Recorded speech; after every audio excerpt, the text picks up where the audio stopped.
La isla de Otajima solo tiene unos 1.400 habitantes y el perímetro de su costa no llega a los 5 kilómetros. En dos lugares de la isla, los paisajes son de belleza insuperable. Uno es el santuario de Yashino, que está encarado al noroeste y se alza cerca del punto más elevado de la isla. Desde el santuario se abarca un panorama ininterrumpido de la amplia bahía de Ise y la isla se encuentra en el estrecho que enlaza la bahía con el Océano Pacífico. La península de Chita avanza desde el norte, mientras que la península de Atsumi se extiende al nordeste. Al oeste se atisba la línea costera de Tsu entre los puertos de Uji-Yamada y Yokkaichi. Si uno sube los 200 escalones de piedra que conducen al santuario y mira hacia atrás desde el torii con un león guardián de piedra a cada lado, tiene una visión privilegiada de la bahía de Ise y las costas lejanas que la rodean. En el pasado se alzaban ahí dos pinos cuyas ramas habían sido dobladas y entrelazadas hasta darles la forma de un torii y proporcionaban al paisaje un curioso marco, pero los árboles murieron hace unos años. En esos momentos, el color de las agujas de los pinos circundantes es aún el verde apagado del invierno, pero ya las algas primaverales tiñen de color rojo las aguas cercanas a la orilla del mar. El monzón del noroeste sopla continuamente procedente de Tsu, por lo que todavía hace demasiado frío para disfrutar del panorama. El santuario de Yashiro está consagrado a Watatsumi no Mikoto, el dios del mar. Es esta una isla de pescadores y nada más natural que sus habitantes sean fieles devotos de ese dios. El segundo paisaje más hermoso de la isla es el que se abarca desde el faro, cerca de la cima del monte Higashi, que forma un acantilado en cuya base la corriente del canal de Hiroko produce un estrépito incesante. En los días de viento, esos estrechos canales que enlazan la bahía de Ise con el Pacífico están llenos de remolinos. El extremo de la península de Atsumi se proyecta a través del canal y en su costa rocosa y desolada se alza el pequeño faro deshabitado del Cabo Hirako. Considerado el escritor japonés más importante del siglo XX. Ya tardábamos, Pablo Vilaboy, en invitar a Mishima a este programa. Traer a Mishima. Y además tiene muchas novelas importantes y trabajos de relevancia, pero El rumor del oleaje ha quedado como uno de sus trabajos más populares y deliciosos. Es una bellísima, pero a ratos, claro, es así la historia, doliente, valga la redundancia, historia de amor. Sí, es una historia de amor que hace el típico trasvase de los enamorados de la adolescencia a la juventud, pero aparte, como Mishima imprime en todo lo que escribe esa pseudo poesía en su narrativa, y además cuando esta es su quinto trabajo, su quinta novela, publicada en el 54. Y cuando hizo este trabajo estaba muy influido de un viaje que había hecho a Grecia, y entonces sí, en este contraste que hace Mishima entre el mundo, esa Arcadia de esa isla en que sus habitantes están como en un mundo aparte, que casi han sido poco tocados por la Segunda Guerra Mundial, pues lo contrasta muy, muy bien este mundo de Arcadia, por así decirlo, con el mundo de las grandes ciudades como Tokio o Nagasaki. Y eso también se ve reflejado en esta bella historia. Es que hay personajes que van y vienen de esa gran ciudad, y claro, vuelven al lugar de origen, y otros, como dices, han permanecido allí. Y ahí surge el contraste, y surgen los sentimientos encontrados. Exactamente, porque aparte Mishima retrata muy bien la psicología de sus personajes, pero sin que se note un peso excesivo en nada. En esta novela yo creo que es un ejemplo perfecto para poder introducirse en el universo literario de Mishima, porque tiene colecciones de cuentos también muy, muy hermosos y deliciosos, tiene otros trabajos más densos, pero este rumor del oleaje creo que es cruzar el umbral de su estilo literario de una forma muy, muy bella e inolvidable. Hay que conocer, como dices muy bien, su universo literario y en parte anímico y personal, Y después de hacer ese viaje podemos introducirnos en Confesiones de una máscara, donde Mishima precisamente se la quita y se la quita a la sociedad de su época. Sí, aquí hay muchísima menos amargura y digamos que prima la luz sobre las sombras. La luz y las sombras, que siempre van unidas, los gozos y las sombras, diría el gran maestro Torrente Ballester. Y de eso vamos a hablar hoy también, porque claro, como decimos, es que caminar, transitar, latir, vivir, es, como decía Pablo Vilaboy, estar un rato en la luz y un rato en la sombra. Vamos a hablar de novela, como saben que me gusta siempre decir, negra en su más amplia extensión. O sea, da cabida a un montón de tonalidades, aunque todo sea negro, da para muchas voces distintas que saben tomar lo mejor del género y luego reconvertirlo en algo propio. Desde luego, así lo lleva haciendo. Ya antes en algunos momentos como guionista, pero desde luego como novelista, desde que debutó como novelista, lo lleva haciendo, porque ha escrito 3 novelas muy diferentes entre sí. Uno reconoce la mano del creador, pero en este mundo que vivimos de homenajes, por no llamarlos plagios, y autoplagios, él siempre ofrece algo nuevo, algo distinto y algo estimulante a sus lectores. Ya estuvo en el programa, ha querido repetir y nosotros encantados de la vida viene a presentar su nueva novela El olor del miedo, publicada por Planeta. Manuel Río San Martín, bienvenido a El arpa de Bécquer. Pues encantado de estar otra vez con vosotros. Empecemos por ahí. Tus 3 novelas no pueden ser más diferentes siendo iguales en el sentido de un género común y de un modo de narrar. Sí, mira, a posteriori yo he hecho una reflexión sobre las 3 novelas y es que yo le llamo la trilogía de la evolución del mal. Porque Claro. lo que pasa es que las he escrito en desorden y sin conciencia mientras lo hacía, ¿no? Pero esta novela, que es la última, hablaría de los animales, de lo más primitivo, de la vida más primitiva.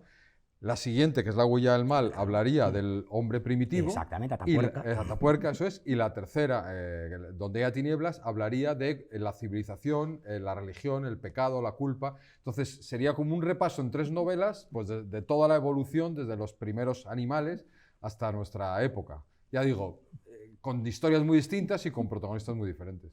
Sí, porque además ya nos lo contaste con tu segunda novela, donde había 2 investigadores distintos. Aquí hay 2 investigadores, ahora vamos con ellos, porque por ahí quería empezar. 2 investigadores que comparten protagonismo con otra, digamos, pseudoinvestigadora, con otra víctima, con alguien que desde el principio está presente en el primer crimen y, claro, se ve involucrada en ello. O sea que ahora has dividido mucho más la trama. Sí. Hay 2 investigadores y esta veterinaria fantástica que lucha por sus animales por encima de todo. Pues efectivamente es así, porque, bueno, un poco también lo que dices tú, ¿no? De los policíacos, joder, vos he escrito tantos policíacos que hay que buscarse la vida para contarlo de una manera un poco diferente.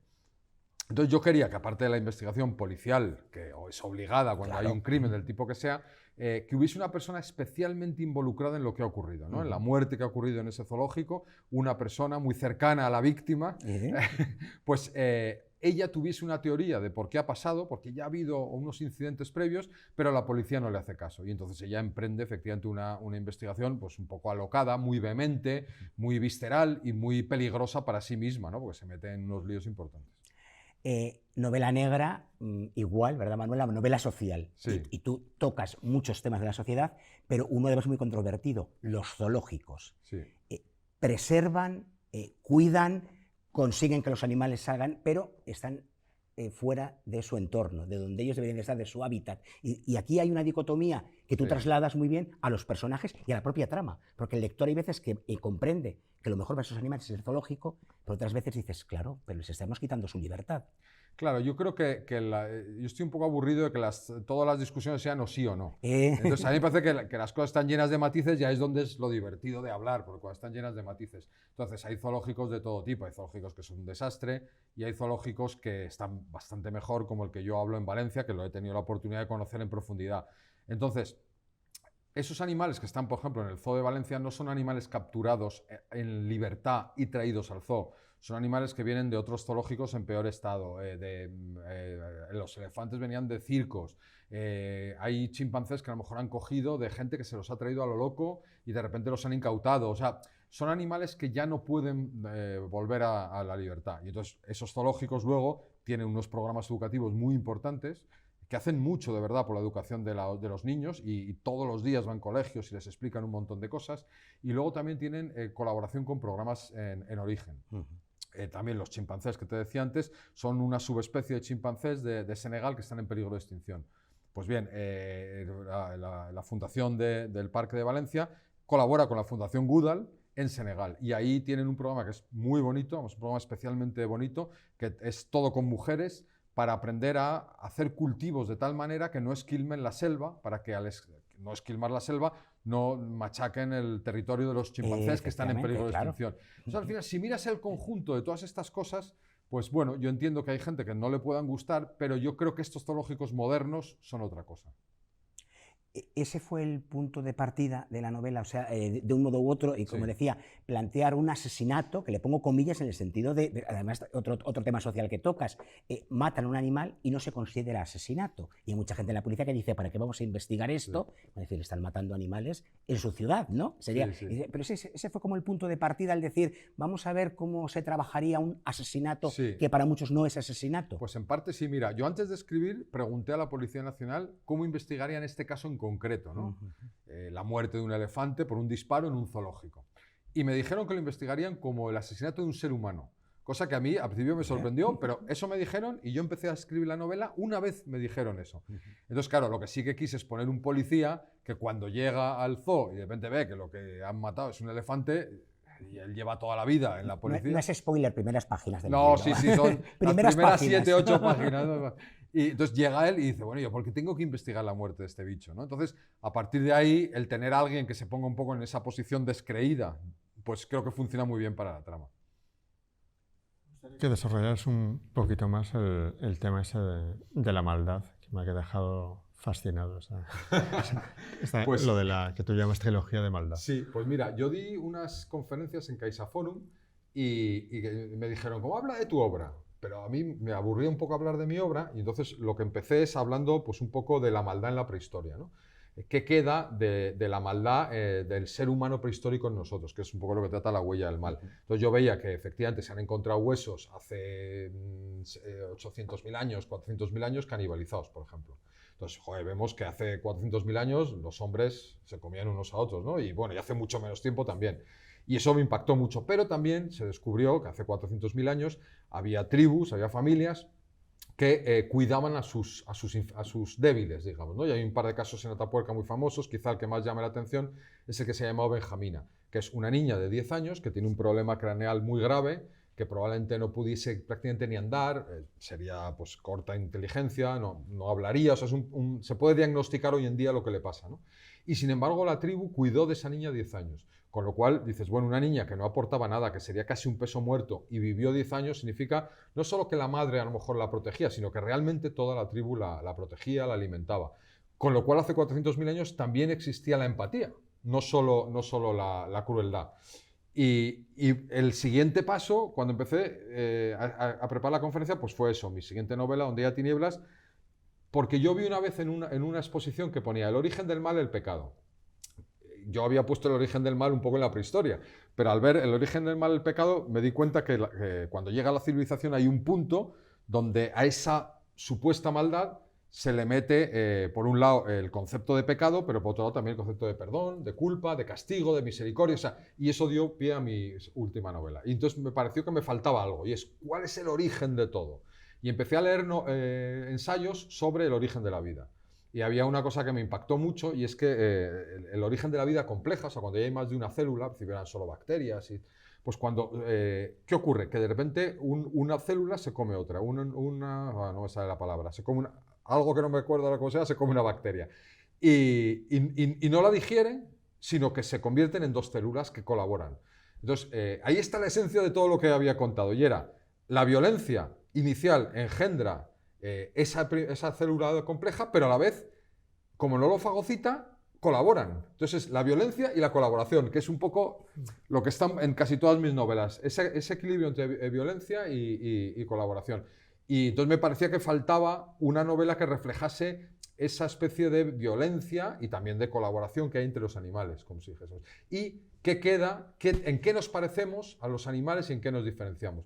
Y esa novela, de alguna manera, se concretó en El olor del miedo, tras mucho pensar y mucho dar la lata a mis amigos. Yo les contaba esto y mis amigos me escuchaban, sí, sí, sí. Y yo, poco a poco, pues iba un poco organizando mi mente para contarlo todo a través de una novela. Como decíamos, de nuevo, eso sí, una pareja de investigadores. Sí.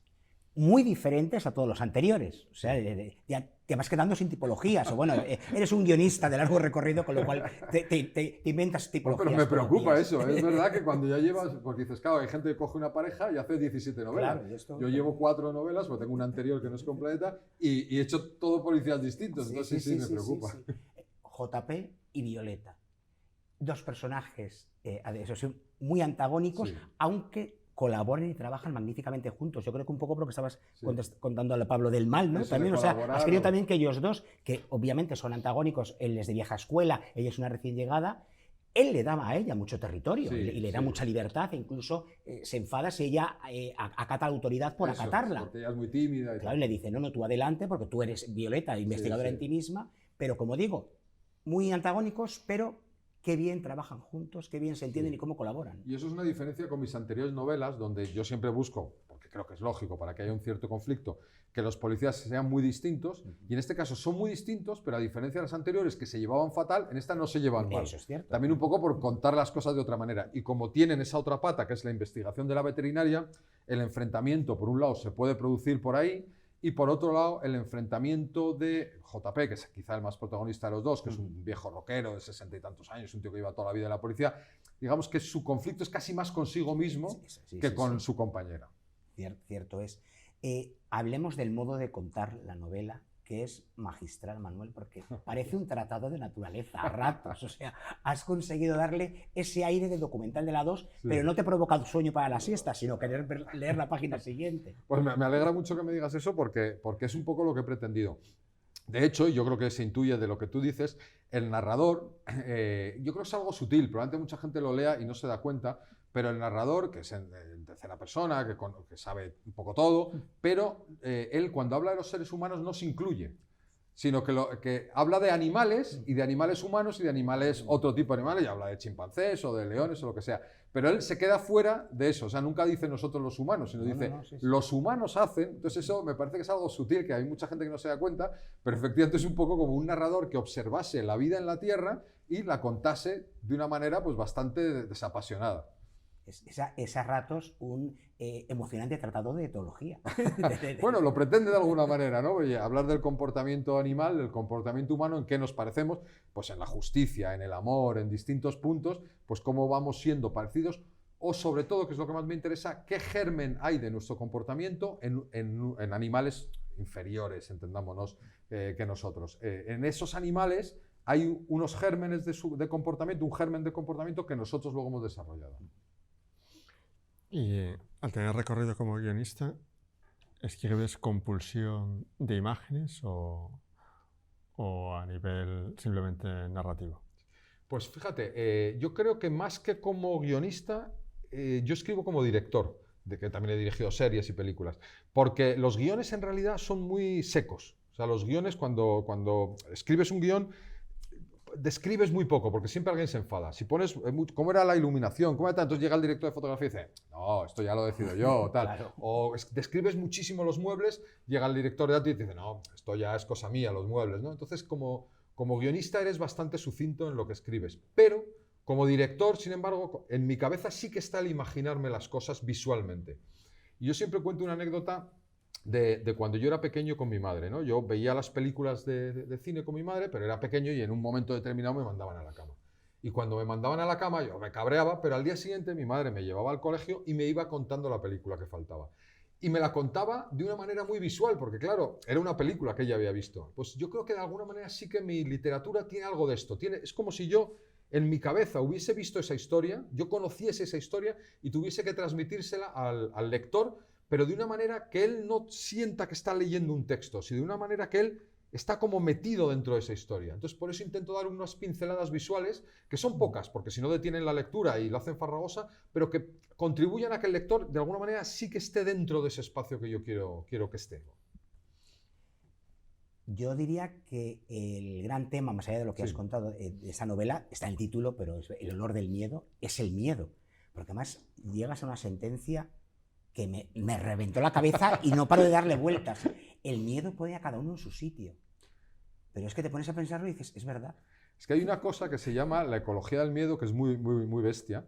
Hay varios casos en la novela, cuento uno, y es, por ejemplo, en el parque de Gorongosa, que es un parque de Mozambique, un parque natural, de repente desaparecieron los carnívoros porque había una guerra. Entonces, los leones y los leopardos, no sé si se los cargaron, no se fueron, no sé qué pasó. ¿Qué ocurrió? Que todos los antílopes que estaban escondidos en el bosque, al no haber depredadores, salieron a la pradera. Y en poquísimo tiempo devoraron la pradera se quedó sin hierba, o sea, fue un desastre ecológico total, se desequilibró todo. Claro. Porque no tenían cambiar miedo. El ciclo de la vida, que decía el Rey León, pero totalmente, cierto es, claro. Entonces no tenían miedo y entonces irrumpieron en un espacio que no les correspondía.